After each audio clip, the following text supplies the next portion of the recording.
Dear viewers, আসসালামু আলাইকুম। Welcome to my YouTube channel. কেমন আছেন আপনারা? নিশ্চয়ই সবাই ভালো আছেন। আলহামদুলিল্লাহ, আমিও বেশ ভালো আছি। আশা করছি এবার ঈদুল আজহার ঈদ আপনাদের প্রিয়জন এবং স্বজনদের সাথে বেশ ভালোই কেটেছে। দেশ এবং দেশের বাইরে থেকে যারা আমার এই ভিডিওটি দেখছেন, সবাইকে জানাই হৃদয়ের অন্তঃস্থল থেকে অভিনন্দন এবং শুভেচ্ছা। আজ আপনাদের জন্য কিছুটা ব্যতিক্রম ভিডিও নিয়ে আসলাম। আশা করছি পুরো ভিডিওটির সঙ্গেই থাকবেন। বাংলাদেশের দক্ষিণবঙ্গ খুব আলোচিত বাংলাদেশের এই দক্ষিণবঙ্গকে ঘিরে আমার বাড়িও দক্ষিণবঙ্গে, শরীয়তপুর জেলা জাজিরা থানায়। আজ আপনাদেরকে দেখাবো ঢাকা বাবুবাজার ব্রিজ থেকে ফরিদপুরে ভাঙ্গা পর্যন্ত হাইওয়ে রুটটি। বর্তমান সরকারের উদ্যোগে পদ্মা নদীর উপরে পদ্মা সেতু নির্মিত হয়েছে, তা আমরা সকলেই জানি। বাবুবাজার ব্রিজ থেকে ভাঙ্গা পর্যন্ত আসার পথে আমরা কি দেখলাম তাই দেখাবো আপনাদের। অনেক ভাই বোনেরা আছেন দেশের বাইরে থাকেন, অথবা অনেকেই দেশে আছেন, তবুও এখন পর্যন্ত হয়তো বাস্তবে এই সড়ক দিয়ে পদ্মা সেতু পার হননি। নিশ্চয়ই তাদের জন্য আমার এই ভিডিওটি ভালো লাগবে। দেশ এবং দেশের বাইরে থেকে যারা এই ভিডিওটি দেখছেন, আশা করছি তাদেরও ভালো লাগবে। প্রথমে বাবুবাজার ব্রিজ থেকে ভ্যানে করে চলে আসলাম বুড়িগঙ্গা নদীর উপর দিয়ে, ফ্লাইওভার দিয়ে কদমতলী, কেরানীগঞ্জ। তারপর সেখান থেকে চলে আসলাম আবার কেরানীগঞ্জে চুনকুটিয়া। সেখানে সার্বিক বাস কাউন্টার থেকে টিকিট করলাম মাদারীপুরের। জনপ্রতি ভাড়া 300 টাকা। এটি হচ্ছে সার্বিক বাস।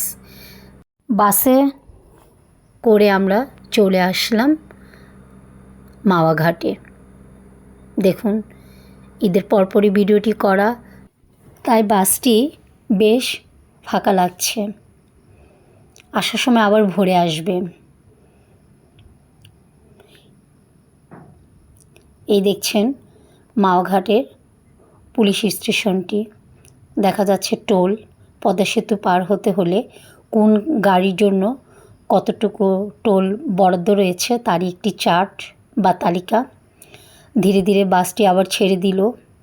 আমরা ক্রমে পদ্মা সেতুর দিকে এগিয়ে যাচ্ছি।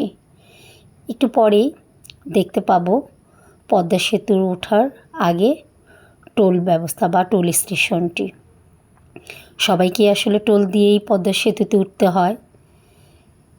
এটাকে অ্যাভয়েড করার আসলে কোনোই সুযোগ নেই।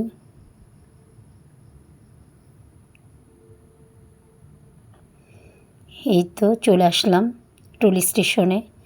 এখনই গাড়ির ড্রাইভার বা কন্ট্রাক্টর টোল দিয়েই আমরা এখান থেকে বের হয়ে পদ্মা সেতুর উপর দিয়ে যাব। হাইওয়ে রোডটি বেশ প্রশস্ত। আসলে দেশ এগিয়ে যাচ্ছে ক্রমে। ডিজিটাল বাংলাদেশ থেকে আমরা পর্যায়ক্রমে স্মার্ট বাংলাদেশে চলে এসেছি। বর্তমান সরকার আমাদের যোগাযোগ ব্যবস্থার ক্ষেত্রে এই রাস্তাটি এবং পদ্মা সেতুটি দক্ষিণবঙ্গকে এমনভাবে ঢাকার সাথে যোগাযোগের জন্য সুযোগ করে দিয়েছে যে খুব কম সময়ে আমরা এখন দক্ষিণবঙ্গের যে কোনো জেলায় পৌঁছে যেতে পারি। যেই পদ্মা নদী পার হতে বেশ কয়েক ঘন্টা লেগে যেত, অথবা এমনও হতো যে সারা দিন লেগে যেত, এখন ঠিক এই পদ্মা সেতুটি পার হতে 5 থেকে মাত্র 6 মিনিট লাগে। এই দেখুন, এটি হচ্ছে পদ্মা সেতুতে ওঠার রেলপথটি। ঠিক পদ্মা সেতু হচ্ছে দ্বিতল বিশিষ্ট, উপর দিয়ে হচ্ছে ফ্লাইওভারের উপর দিয়ে সড়ক ব্যবস্থা, স্থলপথ, ঠিক তার নিচেই হচ্ছে রেলপথ। দক্ষিণবঙ্গের রেলপথের যোগাযোগ ব্যবস্থাটিও খুব সুন্দর। চলুন তাহলে আমরা পদ্মা সেতুর উপর দিয়ে যেতে যেতে ঠিক পদ্মা নদীকে উপভোগ করি, এর সৌন্দর্য।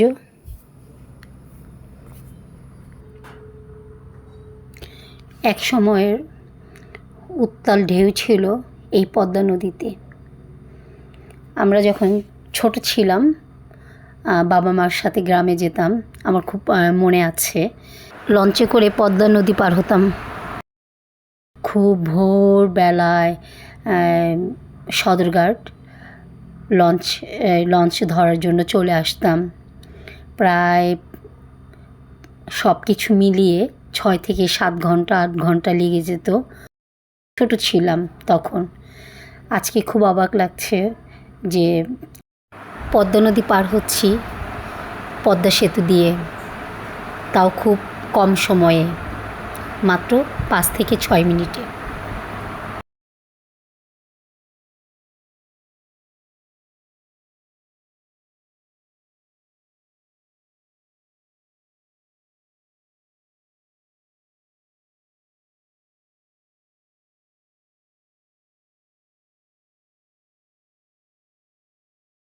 দেশপ্রেম, আসলে নিজ দেশকে কেনা ভালোবাসে বলুন তো? যখন আমরা দেখি আমাদের দেশের উন্নয়নের এত জোয়ার, তখন দেশকেও উন্নয়নের পথে এগিয়ে যেতে দেখে মনটা আরও ভীষণ খুশিতে ভরে যায়। পদ্মা সেতুর উপর দিয়ে বাসটি ক্রমে চলে যাচ্ছে এগিয়ে। আকাশটি দেখতে পাচ্ছেন মেঘাচ্ছন্ন। ঠিক বাসটি যখন যাত্রা করলো, অল্প অল্প গুড়ি গুড়ি বৃষ্টি হচ্ছিল, তাই দূরে একটু কুয়াশা কুয়াশা লাগছে আকাশটাকে এবং নদীর পানিকে। আমরা ধীরে ধীরে পদ্মা সেতুটি পার হচ্ছি। যারা এখনও পদ্মা সেতুর উপরে আসতে পারেন নাই বা খুব কাছ থেকে দেখেননি, অনেক ভিডিওই দেখেছেন, তবুও আমার এই ভিডিওটি আশা করছি খুব ভালো লাগবে আপনাদের। খুব একভাবে সেলফি স্টিক ছাড়াই আমি মোবাইলটি ধরে রেখে আপনাদের জন্য ভিডিওটি তৈরি করেছি।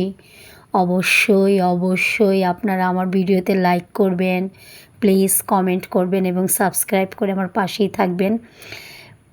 ঢাকা থেকে ফরিদপুর ভাঙ্গা পর্যন্ত আমি মোবাইলটি সম্পূর্ণ একইভাবে ধরে আপনাদের জন্য এই ভিডিওটি করেছি। যদিও ভিডিওটি একটু বড় হয়ে গিয়েছে, না টেনে পুরো ভিডিওটি দেখবেন।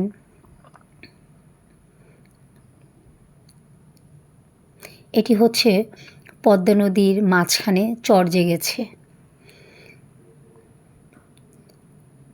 আমরা প্রায় এখন পদ্মা সেতুর শেষ প্রান্তে চলে এসেছি। দূর থেকে দেখা যাচ্ছে জাজিরা ক্যান্টনমেন্টটি। এই ক্যান্টনমেন্টটি বেশ বড়, সবচেয়ে বড় ক্যান্টনমেন্ট এটি শরীয়তপুরে অবস্থিত। খুব সুন্দর করে আমাদের সেনাপ্রধানরা, ডিফেন্সের লোকেরা এটি তৈরি করেছে। আসলে খুব মনোরম এর দৃশ্য এবং খুবই সুন্দর। ঠিক যাওয়ার পথেই আমাদের চোখে পড়ে এখানকার স্কুল, কলেজ, বাসভবন, আবাসিক এলাকা, যা কিনা আগে চর ছিল। আগে জায়গাটি বন জঙ্গলে ভরপুর ছিল। স্কুল অ্যান্ড কলেজটি একটি অডিটোরিয়ামও দেখা যাচ্ছে।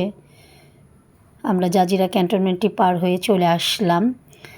এখন পৌঁছে গেলাম ঠিক জাজিরা পয়েন্টে, নাওডুবা। এখন আপনারা দেখতে পাবেন শুধু সবুজ আর সবুজ। আসলে দেশকে, নিজের দেশ তো মায়ের সমতুল্যই। পৃথিবীর যত দেশই সুন্দর হোক না কেন, নিজের দেশের মতো আপন কোনো দেশই আর হয় না, তুলনা হয় না এর সাথে। দূর থেকে দেখা যাচ্ছে এটি হচ্ছে রেলপথ।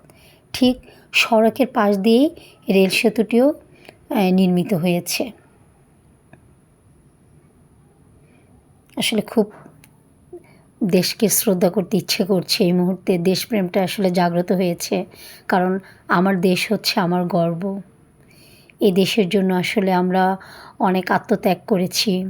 1971 সালে 30 লক্ষ শহীদের রক্তের বিনিময়ে অর্জিত হয়েছে আমাদের এই দেশ, এই সোনার বাংলা। সবুজ অরণ্যে ভরা আমাদের এই দেশ।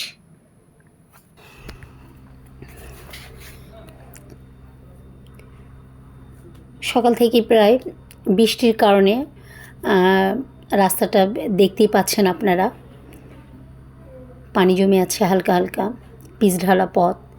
পাশেই দেখা যাচ্ছে সড়ক পথের পাশ দিয়েই রেলপথটিও একইভাবে একই দূরত্ব বজায় রেখে দক্ষিণবঙ্গে চলে গিয়েছে। ধাপে ধাপে পর্যায়ক্রমে রেল সেতুর কাজ আরও বাড়ানো হবে, আমরা যেটা জানি। অফিসটি দেখা যাচ্ছে, রেলপথের অফিসটি।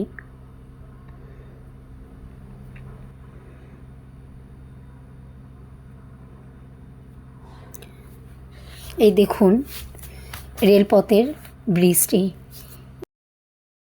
জলবদ্ধতা দেখা যাচ্ছে। খাল বা নদী পানি থাকলে উপর দিয়ে ব্রিজ করা হয়, সেটা স্থলপথও হতে পারে বা রেলপথও হতে পারে, সেটার উপর দিয়েই চলাচল করে। এই দেখুন নিচে পানি দেখা যাচ্ছে,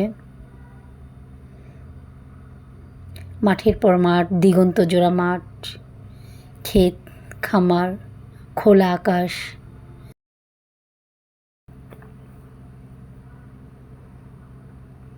আপনাদেরকে দেখানোর জন্য ক্যামেরাটা একটু কাছ থেকে নিয়ে দেখলাম।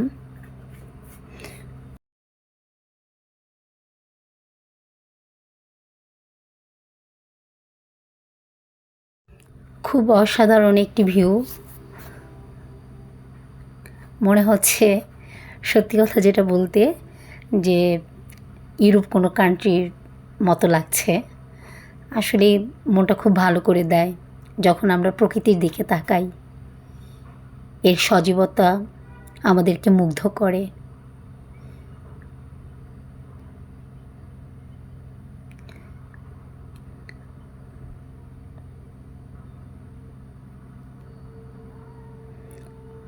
আমরা এখন অনেকটা পাঁচচরের কাছাকাছি চলে এসেছি। এই হলো পাঁচচর। এই বাস স্ট্যান্ডে এখন যাত্রী নামবে এবং যাত্রী উঠবে।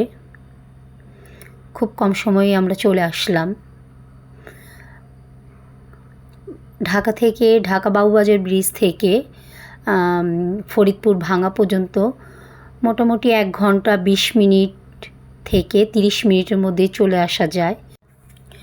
পাঁচচর থেকে কিছুটা এগিয়ে গেলেই আমরা দেখতে পাবো ইলিয়াস আহমেদ চৌধুরী কলেজটি।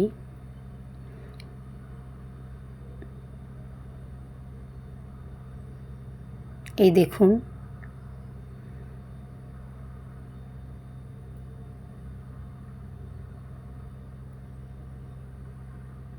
খুব সুন্দর, বেশ বড় ইলিয়াস আহমেদ চৌধুরী কলেজটি। তার পাশে একটি মসজিদ দেখুন, মাশাআল্লাহ, আলহামদুলিল্লাহ, খুব সুন্দর মসজিদটি। আমরা খুব কাছাকাছি চলে এসেছি ভাঙার। আর কিছুক্ষণের মধ্যেই আমরা ভাঙায় পৌঁছে যাব। বাসটি আবার পরের বাস স্টপে আবার এসে থামলো যাত্রী নামানোর জন্য।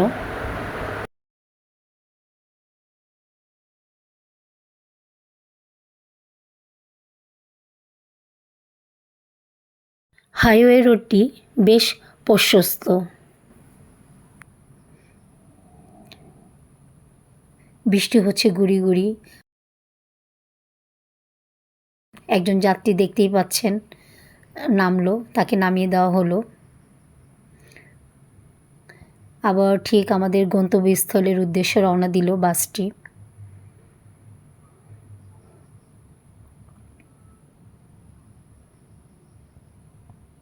সাথেই থাকুন, ভিডিওটি না টেনে।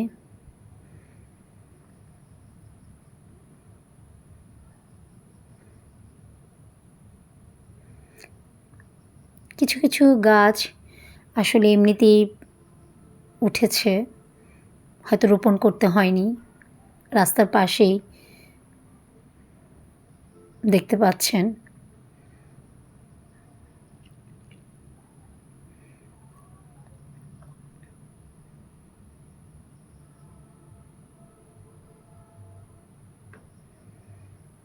চলে আসলাম আমরা রেলওয়ে স্টেশনটির দিকে নির্মিত হচ্ছে খুব বড় রেলওয়ে স্টেশন। এখানে যাত্রীরা অবস্থান করবে, বিরতিতে এখানে নামবে এবং তার পাশেই উঠেছে কোয়ার্টার বা রেলওয়ে কর্মকর্তা কর্মচারীদের জন্য আবাসিক। এই যে দেখুন, এটি হচ্ছে রেলওয়ে স্টেশনটি। দক্ষিণবঙ্গের জন্য এই সড়ক, পদ্মা সেতু, রেলওয়ে স্টেশন আসলে যোগাযোগ ব্যবস্থার জন্য খুবই অবদান রেখেছে যোগাযোগের ক্ষেত্রে। যেগুলো হচ্ছে কোয়ার্টার, রেলওয়ে কর্মকর্তা কর্মচারীদের জন্য নির্মিত হচ্ছে তাদের বাসভবন। ধীরে ধীরে আমরা ফরিদপুর ভাঙার দিকে এগিয়ে যাচ্ছি।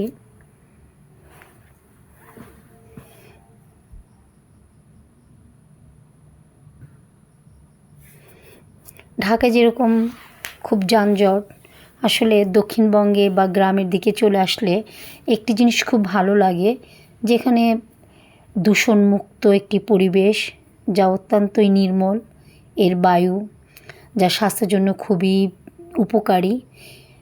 যানজট নেই বললেই চলে, কালো ধোঁয়া নেই বললেই চলে, এবং পাখপাখালি, সবুজ, সব কিছুই অনন্য। এটি আরেকটি টোল প্লাজা। ঠিক ভাঙার আগেই এই টোল স্টেশনটি অবস্থিত। এখানেও টোল দিতে হয়, তবে পদ্মা সেতুর মতো অত বেশি দিতে হয় না। ঠিক আর কিছুক্ষণের মধ্যেই, এই কয়েক সেকেন্ডের মধ্যেই আমরা ভাঙায় পৌঁছে যাব। আজকের ভিডিওটি ধারণ করেছি ঢাকা থেকে ফরিদপুর ভাঙা পর্যন্ত আসতে রাস্তার দুপাশে আমরা কি কি দেখব সেই চিত্রটি ধারণ করার চেষ্টা করেছি। জানি না আসলে ভিডিওটি কতটুকু আপনাদের পছন্দ হলো।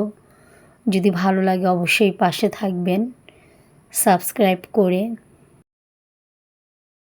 আপনাদের প্রতিটি কমেন্ট আমি পড়ি এবং প্রতিটি কমেন্টের উত্তর দেওয়ার চেষ্টা করি।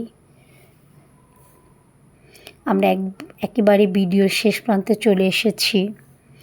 আবারও আপনাদের সকলের সুস্বাস্থ্য এবং দীর্ঘায়ু কামনা করে আজকের ভিডিওটি প্রায় শেষ করার পথে।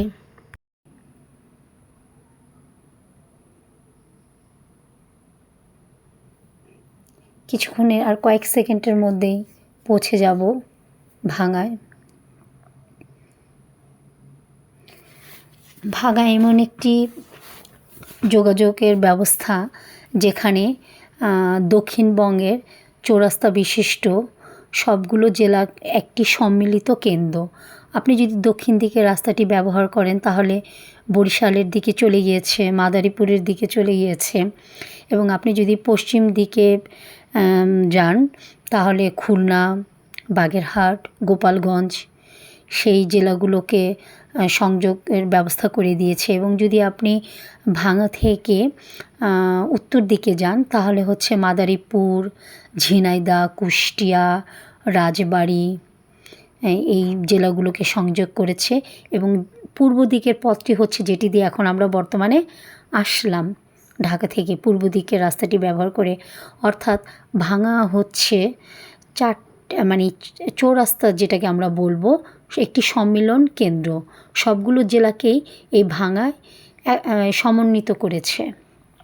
অবশেষে চলে আসলাম সেই প্রত্যাশিত ভাঙা।